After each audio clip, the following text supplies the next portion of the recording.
বিসমিল্লাহির রহমানির রহিম। আমি আধিপত্যবাদী শক্তি এবং বাংলাদেশে আধিপত্যবাদী শক্তির দোসরদের বলতে চাই, মেধায়, যুক্তিতে, কথায়, সাহসে পরাজিত হয়ে তোমরা কাপুরুষের মতো আমার ভাই ওসমান হাদিকে হত্যা করেছ।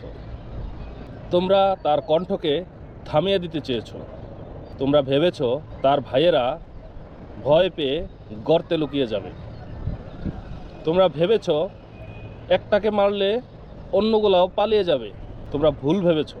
চেয়ে দেখো, হাদির ভাইয়েরা লুকিয়ে যায়নি। আল্লাহর কসম, ইনশাআল্লাহ তোমরা পরাজিত হবে। হে বাংলাদেশের আইন শৃঙ্খলা রক্ষাকারী এবং গোয়েন্দা বাহিনী, তোমাদেরকে দায়িত্ব দেওয়া হয়েছিল এই ধরনের অপরাধ প্রতিহত করার জন্য। অন্তত খুনিকে গ্রেফতার ও বিচারের মুখোমুখি করা ছিল তোমাদের দায়িত্ব, কিন্তু তোমরা সেটাতে ব্যর্থ হয়েছ। তোমাদের মধ্যে কেউ কেউ শত্রুদের শিয়াল হিসেবে কাজ করে যাচ্ছ। তোমরা বাংলার মানুষের রক্ত ঘাম করা পয়সায় পালিত হয়ে তাদের সাথে বেইমানি করেছ। পরিশেষে বাংলাদেশের জনপ্রতিনিধি ও শাসকদের বলতে চাই, জনগণ ক্ষুব্ধ, বিহ্বল, অপমানিত, কিন্তু সাহসী।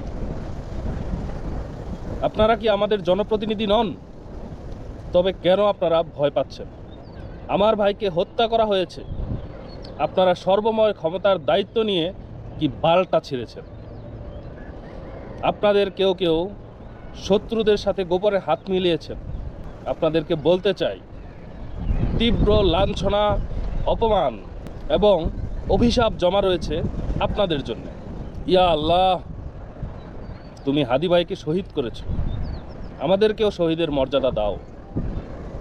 তোমার রাসূলের উসিলায়, তোমার দ্বীনের উসিলায়, এই রমজানের উসিলায় তুমি আমাদের জন্য চূড়ান্ত বিজয় ফয়সালা করে দাও। আমিন। ওয়া আখিরুদ দাওয়ানা ওয়ানিল হামদুলিল্লাহি রাব্বিল আলামিন।